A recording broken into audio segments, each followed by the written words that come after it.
This video is sponsored by Skillshare, but more about that coming up soon. Hey guys, welcome back to my channel, and if you're new here, it is so great to have you. I'm Antoinette, a New Zealander living in Germany. So first of all, I have to apologise, my voice is very croaky, I'm a little bit under the weather, story of my life this entire winter, but the show must go on. So in this video today, I'm going to be talking about normal concepts in New Zealand that just don't exist here in Germany. So I'm talking just regular, normal things to us New Zealanders that are not so normal to Germans. These things may not exist at all in Germany, or they may be just really unusual. You don't see them very often. So I'm going to jump into that really soon, but first I would like to give a big thanks to today's sponsor, Skillshare. If you're not already familiar with Skillshare, it is an online learning community where millions come together to take the next step in their creative journey. Skillshare offers thousands of inspiring classes in a wide variety of subjects, including film and video, creative writing, graphic design, photography, freelancing, and so much more. So whether you are a creative professional wanting to grow your career, or you just want to dabble a little bit in a creative subject, there's going to be a Skillshare class perfectly suited to you. I usually take a Skillshare class once a week or once every 2 weeks, depending on how much time I have. Skillshare has helped me so much with YouTube. I have taken a lot of classes with successful YouTubers and I have learnt so much through their experience. There are so many creative subjects to explore on Skillshare. If you think this might be something you're interested in, I have got a great deal for you. The first 1,000 of my subscribers to click on the link in my description will receive a free 1-month trial to Skillshare. Okay guys, so let's jump right into it. In no particular order, something that is very normal in New Zealand that you probably wouldn't see a lot of in Germany. It does exist, but it's something you just don't see often, and that is cake with icing, or in New Zealand we call it icing, in other parts of the world they call it frosting. It's basically just a layer on top of a cake. It's usually made from some kind of icing sugar or powder sugar. That's what we use in New Zealand, and it's usually mixed with a little bit of butter, and it's like whipped up to be really nice and kind of creamy. When I first met my husband in New Zealand many years ago, he just did not like the icing on a cake. If I gave him a piece of cake, he would always just eat the cake part and leave the icing. He'd say it was too sweet for him, and I just did not get it. It's like the best part of a cake, the icing, and he just really could not handle the sweetness of it. And later when I moved to Germany, I would make cakes and he'd say, oh, just maybe like leave out the icing, it's just too sweet, you don't have to add the icing. And I'd be like, what are you talking about? Of course I have to put icing on the cake. I thought it was just something my husband didn't really like, but I soon learned that icing on cakes in Germany is just not really a thing, and most Germans aren't really into it. The cakes in Germany are so different to the cakes in New Zealand. I thought of cake with no icing as being super bland and dry and just not appealing at all, but that is just not the case with cakes in Germany. German cakes are so delicious.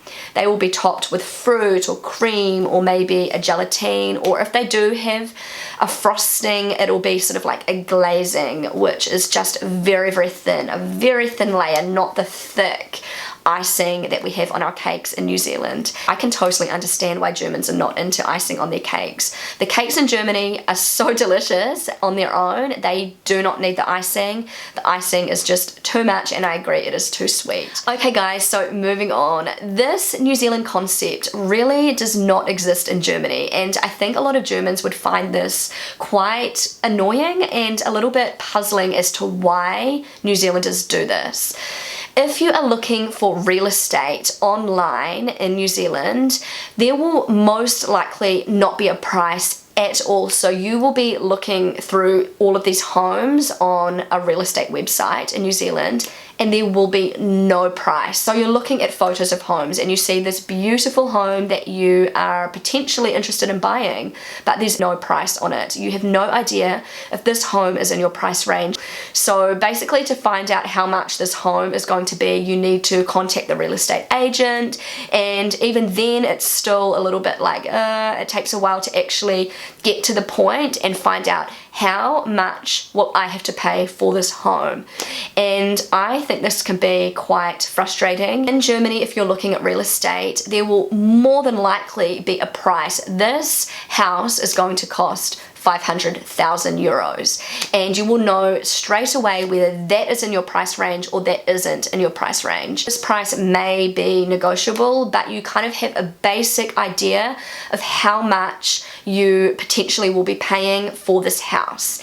And you can actually look at the homes in order of price. You can type in, you know, your price range, what you are prepared to pay, and you will see a list of homes that come up in your price range, and you will know that all of these homes here I can afford, and you don't look at the homes that you can't afford. I just think that is so much easier, and I do not see the point in just not having a price next to a home that is advertised. I feel like it's a little psychological trick they use to sell homes in New Zealand. I understand the sale logic behind it, but it is super annoying. Okay guys, the next one, it is super random. It is just a very normal part of Kiwi culture, something that most Kiwis have grown up with, something very normal in New Zealand that I think many Germans would find super weird, and it's just something you would not see in Germany, and that is fairy bread. So fairy bread is a piece of white bread, what Germans would consider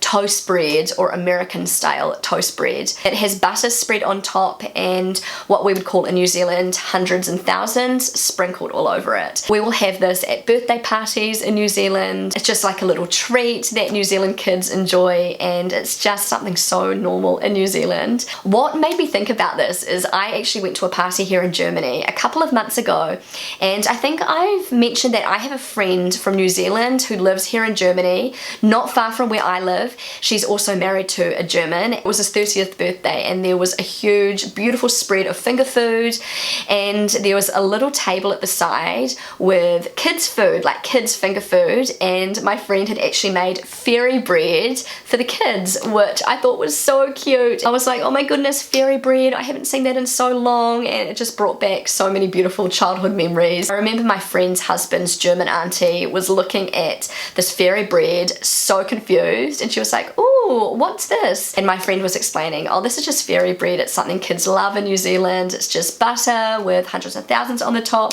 And I remember the lady was just like, oh, okay, that's interesting.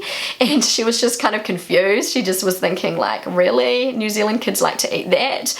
And for me, it's normal, but I can understand how Germans would find this a little bit puzzling. Okay guys, moving on. Something else that you see very often in New Zealand that I have not once seen in Germany, and that is a washing line that is cemented into the ground, like stuck into the ground. In saying that, I have seen these washing lines in Germany, but they are a different shape. So I'm going to insert a picture because it's quite hard to explain, but we have these types of washing lines in New Zealand. Like almost every home in New Zealand, in the backyard you will see one of these washing lines cemented into the ground, and this is how we dry our washing, our laundry in New Zealand. In Germany, I've definitely seen these washing lines outside in apartment areas, and these are usually just like two kind of poles and a couple of lines, and the clothes are hung up like that.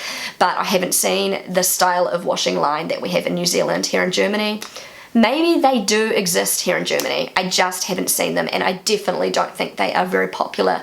So Germans tend to dry their clothes on a clothes horse, which we do have in New Zealand, we do have them, but it's usually just for, you know, inside we may put up a clothes horse and just dry a couple of items of clothes, but it's just not really as popular in New Zealand. It's very common to walk into a German house and see clothes hung up on a clothes horse in the living room. You'll see many of these clothes horses out on balconies in Germany. Germans love to dry their clothes outside, on their balcony or on their terrace. Some Germans also use, you know, electric dryers to dry their clothes, especially during winter time, but most commonly they will dry their clothes on a clothes horse. Many New Zealanders also like to use electric dryers to dry our clothes, but the most common way of getting our clothes dry in New Zealand is using these big clotheslines that are cemented into the ground. So anyway guys, that is all I've got for this video. I really hope you enjoyed it. I also wanted to remind you that if you are interested in exploring your creativity, the first 1,000 of my subscribers to click on the link in my description will receive a free 1-month trial to Skillshare. Thank you so much for watching. If you enjoyed this video, then don't forget to give it a big thumbs up. I would love you to consider subscribing to my channel if you haven't already. I know that so many of you who watch my videos are not actually subscribed, so if you would consider subscribing to my channel, that would mean so much to me. Feel free to connect with me on Instagram, and I will see you again really soon. Bye!